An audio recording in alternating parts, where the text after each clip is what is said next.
today I wanted to go down memory lane and reminisce about a very interesting and questionable era that was near and dear to my heart from the years of 2016 to 2018, and that is 2010s makeup. So we're now into the 2020s, obviously, and makeup and beauty trends have really changed and evolved a lot since the mid-2010s. So in classic trend cycle fashion, we have gone from one end of the spectrum to the opposite end of the spectrum when it comes to trends.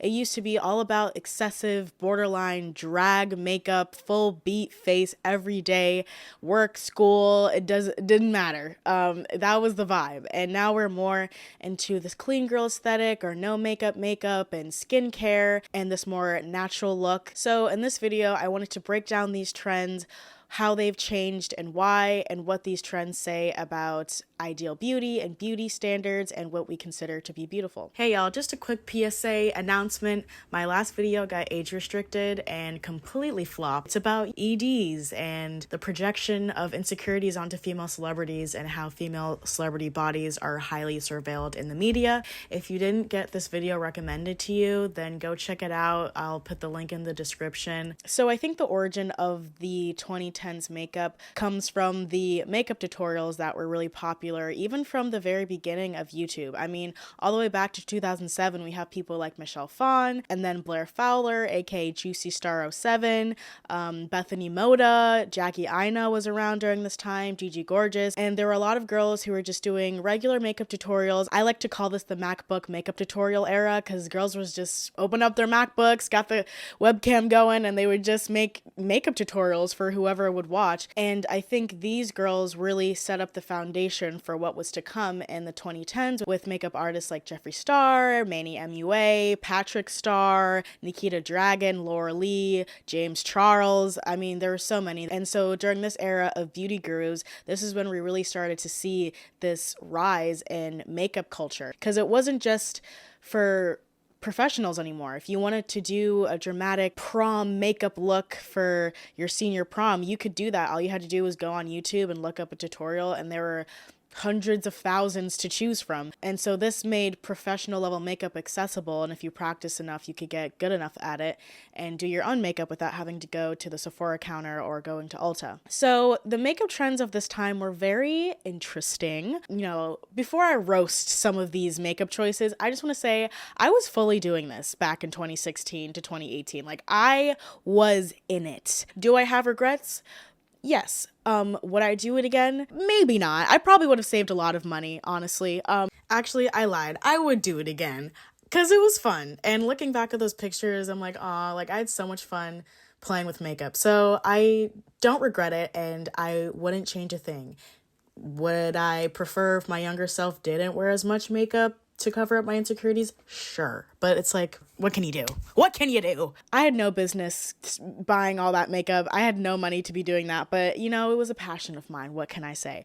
But you know what? I think having an era where you do something so deeply cringy and god awful and horrendous, it really builds character and it helps build your self-awareness, okay? And to be fair, I got pretty good at makeup, but I definitely didn't need to be doing all that. Like, why am I wearing less makeup now than I was like 5-6 years ago? I mean, some of the pictures that I have of my makeup from this time cause me mental pain and irreversible damage, which is why today's video is sponsored by BetterHelp. Thank you to BetterHelp for sponsoring this video. BetterHelp is the world's largest therapy service and is 100% online. With BetterHelp, you can tap into a network with over 30,000 licensed and experienced therapists who can help you with a range of issues. To get started, you just have to answer a few questions about your needs and preferences in therapy. That way, BetterHelp can match you with the right therapist from their network. Then you can talk to your therapist however you feel comfortable, whether it's via text, chat, phone, or video call. You can message your therapist at any time and schedule live sessions at your convenience. And if your therapist isn't the right match for you, then you can always switch therapists with no additional cost. With BetterHelp, you can get the same professionalism and quality you get from an in-office therapist, but with a therapist who is custom picked for you, more scheduling flexibility, and a more affordable price. Get 10% off your first month at betterhelp.com/MadisonBrown. And I've also linked them down below in the description. That's BetterHelp, BetterHelp.com/Madison Brown. Thank you so much, BetterHelp, for sponsoring today's video. Now let's get on with today's topic. So I'm just gonna list a bunch of makeup trends and certain products that were associated with it, because if you know anything about makeup culture in the 2010s, it was really product based, which like sounds obvious because it's makeup, but like certain makeup products made you like the one. Like you was an it girl if you had that freaking Anastasia highlighter palette. Y'all know what I'm talking about. So first I want to talk about the eyebrows.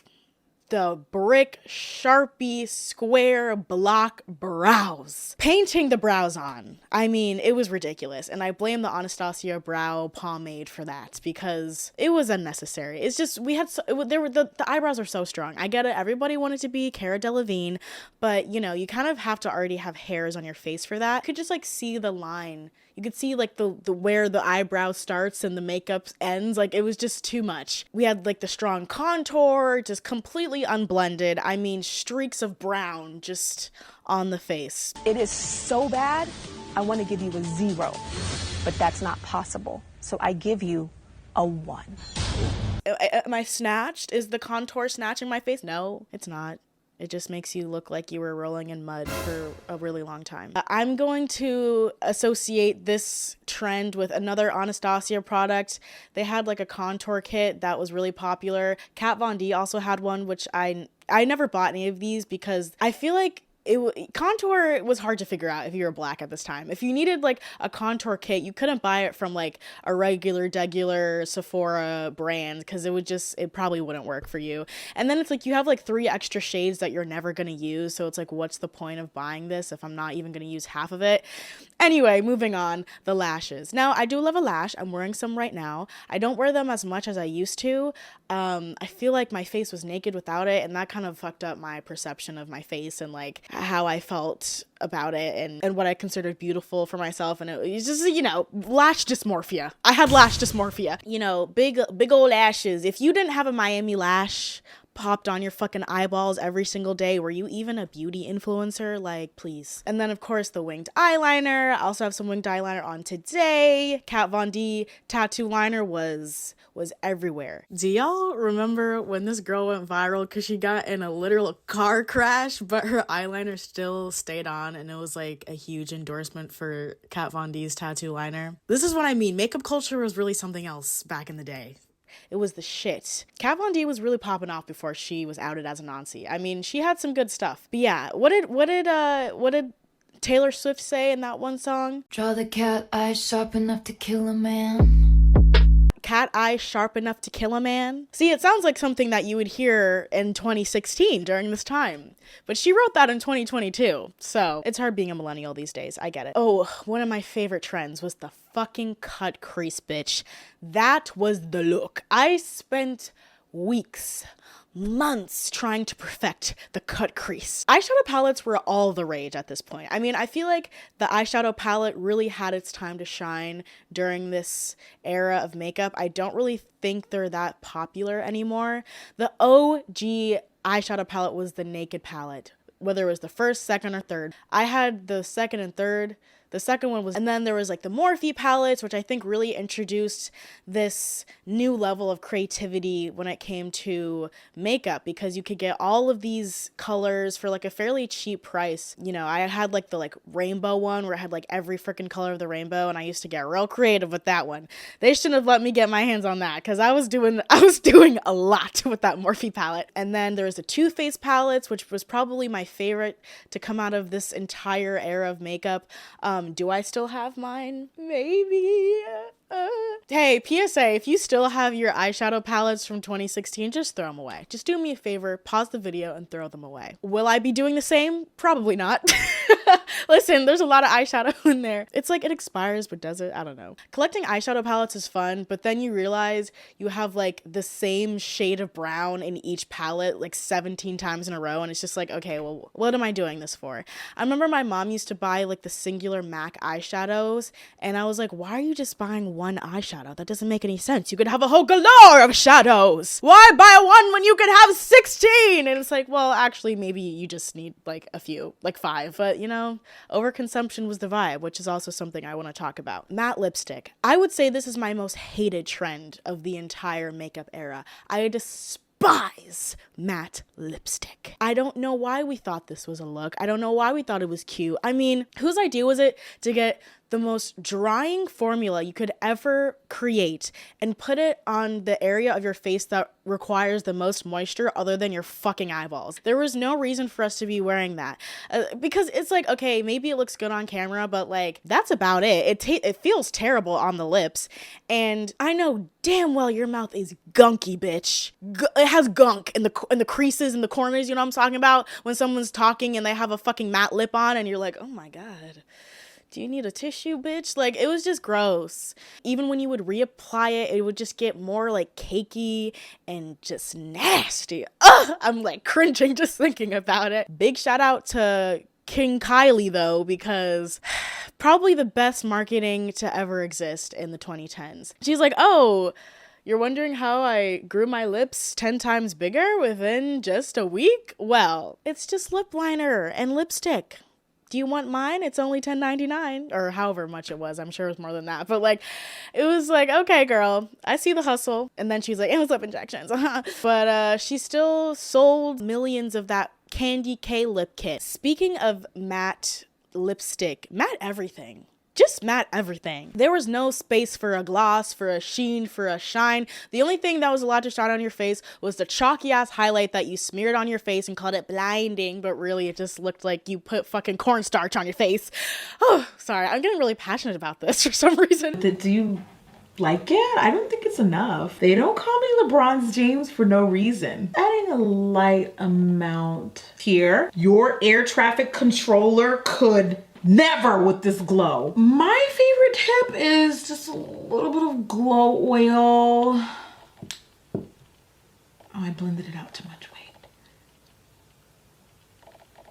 Everything had to be matte. Matte lips, matte foundation, matte concealer, matte blush, matte eyes, everything matte. You know what? It was kind of cute, but it kind of wasn't. Like, it just looks unnatural, you know? And this is obviously coming from someone in 2023, so, like, everything's gotta be, like, glassy and shiny and, like, wet looking. And I'm sure in, like, 5 to 10 years, I'll be like, oh my god, why did I look like that? But, like, seriously, at least, like, there's something natural about a glow. Like, healthy skin has a natural glow. It's not supposed to look two-dimensional. And, you know, the matte, like, foundation always makes you, I feel like, look cakey. It just looks like you're wearing makeup, and it's just, there is no space for any sort of like natural vibes. No one wanted to look natural. That was not the fucking point. And honestly, low-key respect it a little bit. I keep saying I'll get into it later. I'm sorry. I know it's annoying when YouTubers do it, but I have a whole outline, okay? I gotta go in order. Yeah, the whole matte thing was a lot. Oh, and I forgot to mention overlining of the lips. Ladies,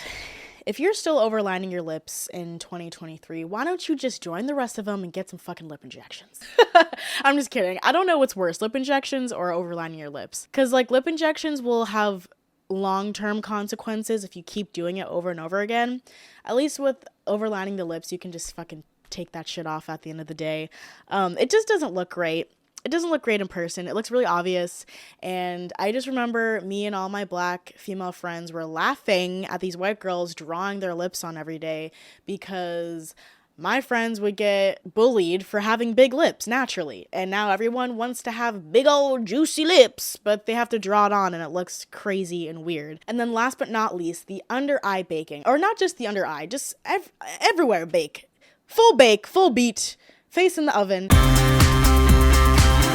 I still use the Laura Mercier powder. I just put it under my eye so my concealer doesn't crease. But I found the baking thing to be very interesting because why? Again, going to work, going to class, baking for 15 minutes just to go to class. I mean, the dedication was real. Does this count as self-care? I guess all I have to say about this is, shall we call upon the spirit of Flashback Mary? Is she in the room with us? Hi, sisters! Something interesting about, you know, baking or a lot of these other makeup trends that I listed is that a lot of these techniques come from drag queens and drag makeup. Girl, look how orange you fucking look, girl. A lot of these professional makeup artists were coming on YouTube and giving us these professional techniques to how to do our makeup, like if you were in a music video or on a red carpet or on stage. And so I think there was a bit of a disconnect between the average makeup consumer and the makeup artists and all of these techniques that were meant to make your makeup look better, because they do help your makeup look better, but in real life it looks very different than on camera. Like even the makeup tutorials you would see on YouTube, it looks great on camera with the right lighting and filters even sometimes, especially on Instagram, but because that's not real life, when you do it in real life, it looks kind of crazy. It doesn't look like the makeup is a part of your face, it looks like it's on your face. Do you know what I mean? So something that I think is really interesting about this era was the overconsumption of makeup. Because surprise, surprise, the makeup industry is a product-based industry that is known for pushing products on people every 2 weeks. Been getting people to spend money on shit that they really don't need, that they've probably bought before, but it's just repackaged. Jordan Teresa, my friend here on YouTube, made a great video about the excessive makeup collections that were really popular at this time. And, you know, people just had endless amounts of makeup. Now, a lot of these women were influencers, so they would just get makeup for free and like probably they were just hoarding it because, you know, they have all this makeup that they didn't even pay for. I think these excessive hauls and makeup collections influence people to buy more makeup. I mean, this was peak influencer marketing era. Like, I feel like makeup influencers really showed mainstream brands how lucrative influencer marketing can be and how much power these influencers have when it comes to influencing their audience to buy shit. I mean, every single week I feel like there was a new thing to buy, a new thing to collect, whether it was a new eyeshadow palette or a new lip gloss or whatever, or like even like random like obscure things. Do you remember, I feel like it was Nikki Tutorials who got every woman and their fucking mama to buy aftershave as primer? I don't know about y'all, I used it. I feel like it worked at the time, but it's just like so ridiculous. Like I was really like at Target buying aftershave. That just goes to show you the power of the influencer, man. Like, I think Jordan brought up a really good point in her video where she said that the more you see a product, the more likely you're gonna buy it. And so if like the same freaking Too Faced chocolate powder, hot cocoa, sugar delight supreme palette is being pushed into your face every friggin' day by every single makeup artist that you follow on YouTube, you're eventually going to want to buy it. And so I think that led to an overconsumption because people wanted to be, you know, in with the latest makeup trends. And I think there was this idea that if you found the perfect product, then your makeup would finally be perfect. I feel like I was always on this chase to find the perfect product so my makeup could finally look like the Instagram models or like the YouTubers, when in reality, it's not gonna look the same as theirs. And so I think I was constantly just buying more makeup, hoping that I would finally, you know, crack the code and be beautiful. Isn't that all what it is at the end of the day? Just buying and buying just so I can be pretty. This was just such a time of overconsumption. And I wonder, like, was anybody hitting pan? Does anybody hit pan anymore? Do you remember that when beauty gurus would like have like these hauls where they would show all of the makeup that they hit pan on, which means they just used it enough to where you could see like the bottom of the container.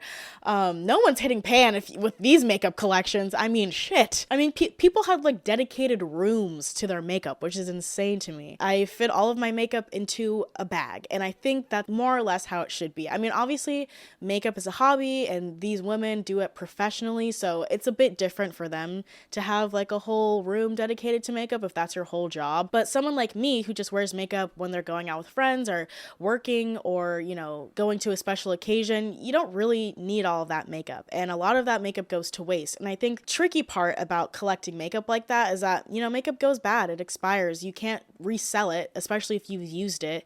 And so there's really no way to like repurpose it or give it away unless it's like never been touched. But I feel like a lot of people will like buy these palettes or buy lipsticks or whatever, and then they use it once and then they never use it again, and it just collects dust, and eventually you just have to throw it away. And you know, like another reaction to this makeup overconsumption is the de-influencing trend that's been going around, where people are talking about the things they wouldn't buy again, or things that you shouldn't buy, or, you know, things that you can do in like a DIY way so you don't have to buy stuff. And so I think de-influencing is kind of a natural initial reaction to the overconsumption of makeup and beauty products.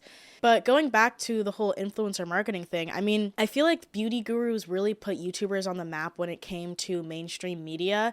And I think they helped us be taken more seriously because companies saw that we possess this buying power through our audience.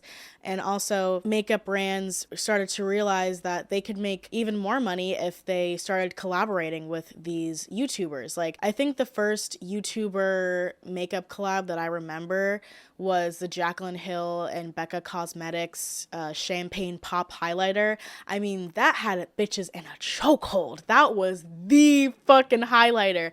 And it was so popular and it was such a big deal that she was working with this big brand. And so, you know, after these YouTubers selling out products in Sephora and Ulta just from talking about it on YouTube, these brands were like, oh, like we can work with them and we'll make even more money. And obviously that's advantageous for the creators as well because they get a cut of the product.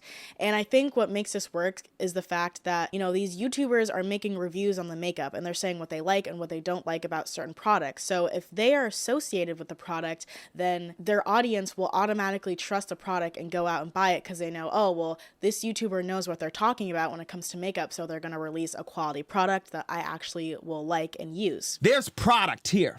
And this is where you end up right here. If you can communicate this product, you can make money off the product. Because look at Gaga. She's the creative director of Polaroid. I like some of the Gaga songs. What the fuck does she know about cameras? And then eventually these makeup artists would start their own makeup brands, like Jeffree Star, for example, and just completely cutting out the middleman and starting their own businesses. And now we see this constantly with celebrities. People like Rihanna and Selena Gomez have very successful beauty brands, and Fenty Beauty was probably the first beauty brand from a celebrity that had that amount of success, because it's not just a celebrity makeup brand, like it stands on its own as a legitimate beauty brand with good products. And you know, Fenty Beauty was kind of revolutionary at this time because Rihanna was the first to create a wide shade range for all skin tones, and she really broadened her market. You know, she didn't exclude anybody in her makeup, so she was able to capture an audience that was being neglected in the makeup world previously,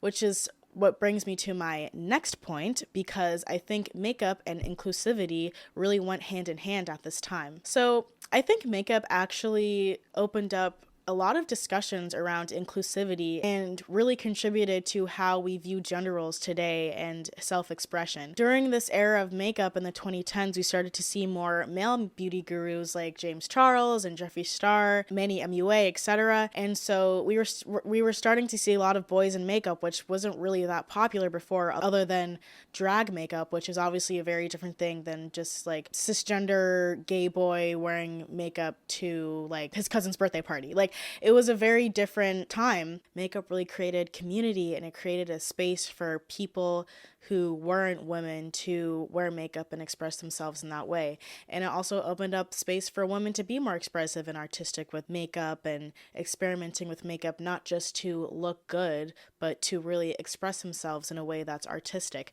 And so, you know, during this time, we saw a lot more male makeup artists on YouTube grow in popularity because it was this new thing, and makeup became this inclusive thing where anybody could participate in it. And I think makeup has played a really important role within the LGBTQ plus community, because it's really given people a place to feel accepted and to allow themselves to be expressive and creative without any judgment. I mean, of course, the internet is the internet and people are always going to judge, but for the most part, it's very acceptable for men to wear makeup, or at least gay men. I wouldn't say straight men necessarily. I don't think it's very normal still for straight men to wear makeup, but definitely gay men for sure are more accepted when it comes to wearing makeup. Another part of this inclusivity discussion that was really opened up with this craze with makeup was shade ranges. Like I mentioned before with Fenty Beauty, she was one of the first makeup brands to really diversify the shade ranges.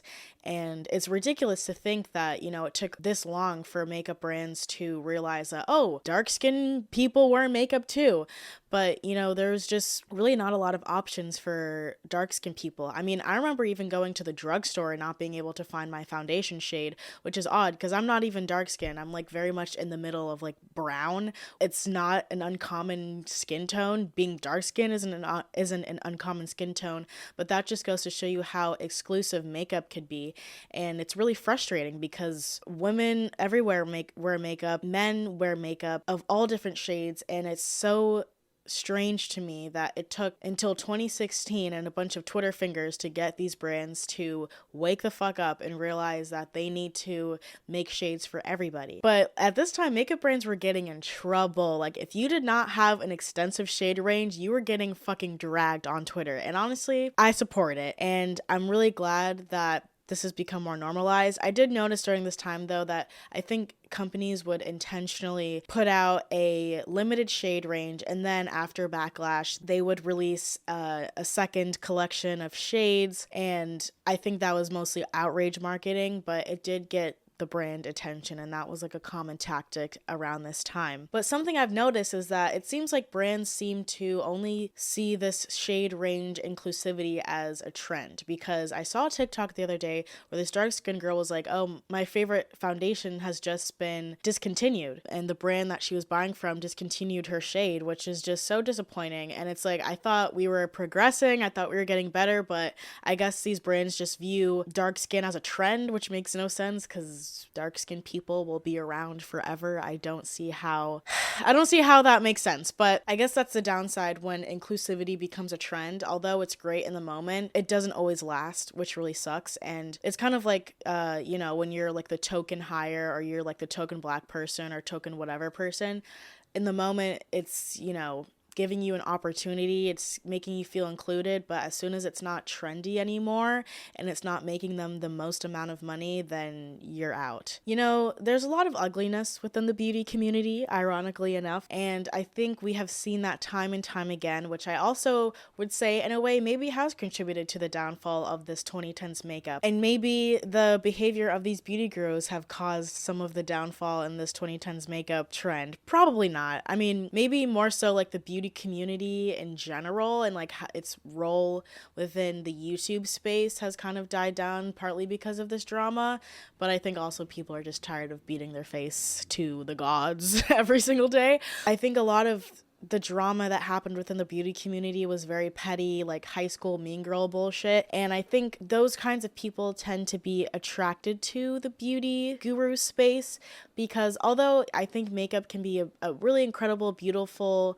way to express yourself artistically, I also think sometimes the nature of the beauty community and the makeup industry can be superficial. These industries attract these really ugly people who only care about appearance and clout and body image and money and popularity. So that's why I think there was so much pettiness and so much bullshit within the beauty community, because they kind of attracted those kinds of people. Correct me if I'm wrong. That's more just like my own hypothesis about it. Also keep in mind, like when it comes to these scandals about racism, a lot of these popular beauty gurus are white millennials. So of course you're gonna go scroll down their Twitter or their Facebook and find some questionable things because they're white millennials. I don't know. It's just kind of, I'm not saying it should be normalized. Obviously, like, you should be held accountable for saying racist shit on the internet or in general, but I also think the internet has to take a minute and question, like, why do we make these people famous? Because although,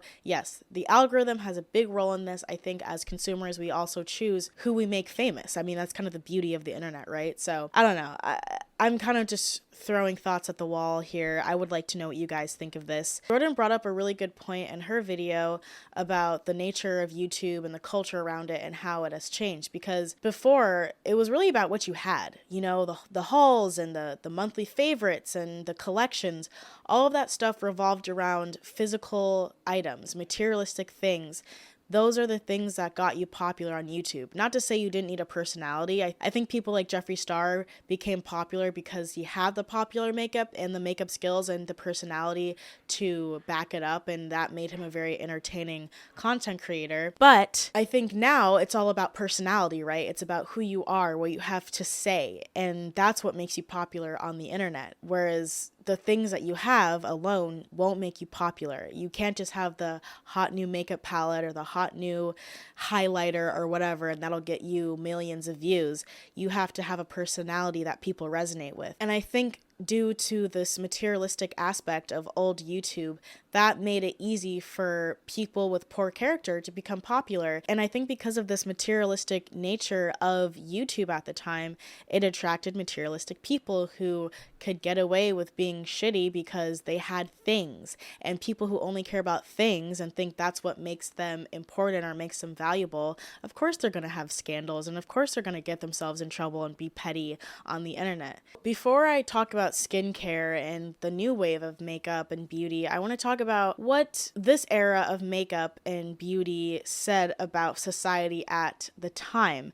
Because, you know, this, again, was not a time where people wanted to look natural or have, like, glowy skin. It is so opposite of what we consider to be the male gaze. Like, men don't find a glittery, smoky eye cut crease with a bold lip to be attractive. They can't even handle fucking red lipstick. So, you know, I think it was, in a way, almost pro-feminist for us to be beating our faces every day because we're ignoring the male gaze, or at least the straight male gaze. The male gaze, however, they love that shit. I think there's something to be said about the kind of makeup we were doing and how it affects the psyche, how it affects the mind and the self-perception. Because there was a popular sentiment at this time was, oh, girls who wear makeup aren't insecure. Just because you wear makeup, it doesn't mean you're insecure. And although I think that's true, I think some of us weren't being honest with ourselves, some of us being me. Makeup can be a great way to express yourself, but I also think it created a way for us to put on a mask and to really rely on makeup to cover up our insecurities. And I think makeup inherently is kind of meant to do that. Like, I'm not wearing concealer because I think my under eye bags are perfect, but I think my relationship with makeup has changed a lot since this time because I use makeup to accentuate the features I already have, not to create features that don't exist already on my face. And I think that was really popular, especially with like the intense contouring that was happening. I mean, people would be like, how to give yourself a nose job with contour and how to give yourself lip filler by overlining your lips. It's just like, it was a lot. It kind of got overboard with the way that we were constructing brand new faces for ourselves with makeup. And I think some people got into a space where they got so used to how they look with makeup on, they started to become dissatisfied with their natural face, and there was a greater divide between what they actually looked like and what they looked like with makeup, because you could do all these things to completely change your face.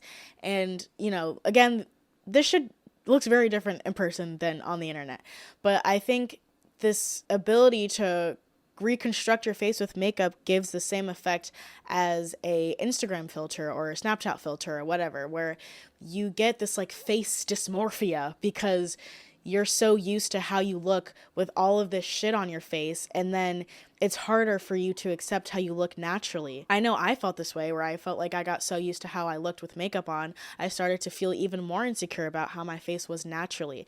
And I was already using makeup as a way to cover up my insecurities because, you know, my skin wasn't great at the time. I got to a point where I felt like I couldn't even leave the house without makeup because I felt like a fraud. I felt like I was like a catfish or something, and I wasn't pretty without makeup, which obviously isn't true. And I love the way that I look without makeup.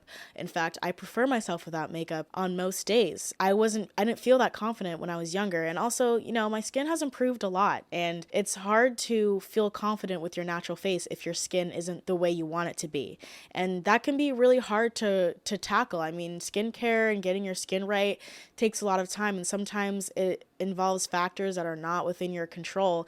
And so with makeup, you have control. You have the ability to cover up these things that you are insecure about. But I think it became more of a crutch than a way to build confidence. And now we see how this version of makeup has lost popularity. And I've seen girls on TikTok be like, oh my God, I can't believe I was doing that to my face every single day. But, you know, I think it's okay to be bullied. You know, I think it's okay to bully each other out of bad habits. I think we were lying to ourselves when we said that this was the look, this is beautiful, and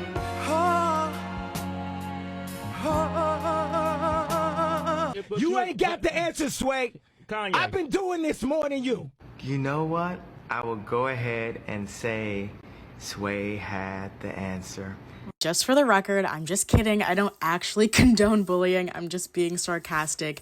It's not even bullying. It's just, you know, honesty. People used to make fun of girls for wearing like the block eyebrows and shit, and I think that was helpful. I really do. I'm sorry. Lord knows I needed it. I remember once, and I don't necessarily agree with this, but I remember I was I was at school and my friend was like, yeah, so and so said Madison's really pretty but she wears too much makeup, and I was like, so you mean the makeup doesn't make me beautiful? And honestly, after that I stopped wearing heavy makeup, and honestly kind of glad I did. Not that you should ever do something because a man says that, but sometimes the constructive criticism can be helpful. So finally, I want to close out this video with the rise of skincare and natural makeup, because now we're in an era where, you know, people are really prioritizing skincare. Korean skincare is really popular. Having glass skin is very popular. You know, people are really into like face masks and gua sha and hyaluronic acid and retinol and serums and all of this stuff. There are so many different skincare trends that have been going around now. There's brands like Curology where you can customize your skincare because skincare is a major priority. And I honestly, I feel like this came from makeup, because I remember when makeup was a big thing, the best way to make your makeup look good is if you have a clear base to begin with. So if you want your foundation to look good, then you should already have like clear skin, because then your makeup will go on easier and it'll look even and it'll look good.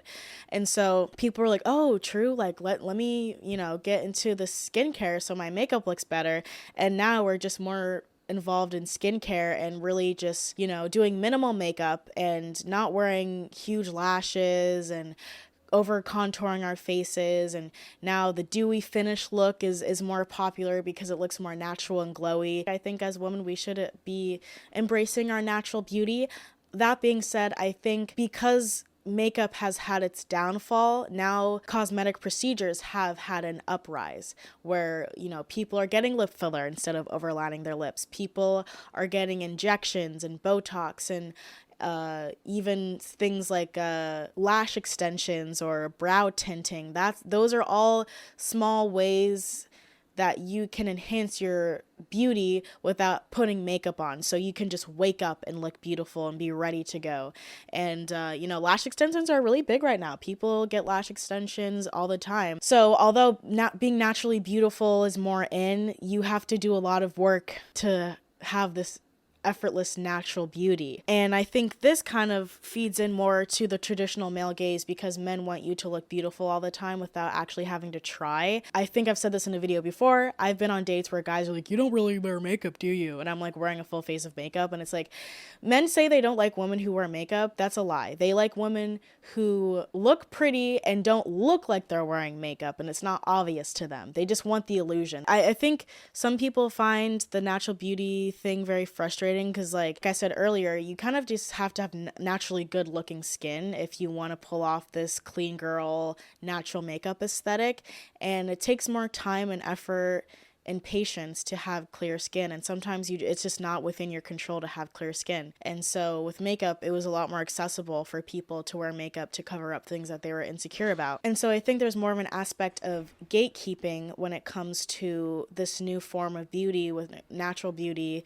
because it's less attainable. I'm very grateful to be pleased with my appearance and how I look naturally. I didn't always feel that way, but I'm glad that it's encouraged to embrace your natural beauty and your natural face, because I think in the long run that is better for you. I think it's better for you to be happy with how you look with minimal makeup or no makeup, rather than always relying on how you look with makeup. I still love makeup and I love wearing it for videos and occasions and going out with friends. I think it boosts my confidence and self-esteem, which I think is the point. And I like that we're in a space where makeup is meant to enhance your natural features rather than covering up your natural features. I remember back in the day and I was like, I am not a Glossier bitch. I don't have Glossier skin. I'm not just like putting air on my face as makeup and calling it a day. But now I'm more in that space and I actually really enjoy it. And it's also a lot less fucking time and money. I'm in a place where I just kind of want to like slap some makeup on real quick and run out the door, or just not wear makeup at all because it's just not worth my time. I feel like something about makeup that we don't talk about enough is like the shackles that it puts us in. I remember being younger and feeling like, oh, well, I would love to go out spontaneously with my friends, but I need like 2 hours to do my makeup and get ready. And like, it was holding me back. I don't want anything in my beauty routine to hold me back. I don't want to feel like I can't leave the house because I don't have my face beat. I should be able to be free. Think about like high heels, for example. You can't really run in high heels. It holds you back. It makes walking painful. It's like, I wonder why women wear high heels. So we can't run away from men. Like, you know what I mean? Like, I just feel like so many things that are meant to make us beautiful hold us back, and it makes life hard. I know I've been going on for a long time, but I also think this transition from heavy makeup to light makeup and skincare maybe has a correlation with the pandemic because, you know, people aren't really like wearing full faces of makeup to stay home. I definitely was doing my makeup to stay home if I wanted to feel something. But for the most part, I think people were really getting into skincare during this time because skincare is a fun thing that you can do at home and it gives you a sense of routine and it's a fun thing to experiment with. So I don't know. I think maybe the pandemic might have something to do with this. And although I think skincare is a great alternative to over-consuming makeup, people also overconsume skincare. I mean, people have like 12-step skincare routines, which I think is completely unnecessary and might just be making your skin worse. But yeah, I'm done talking now. I've got all my thoughts out there. Please let me know what you guys think in the comments. I would love to hear what you guys think. Thank you for watching, and thank you to BetterHelp for sponsoring this video, and I'll see you in the next one. Bye. Kill my clone today.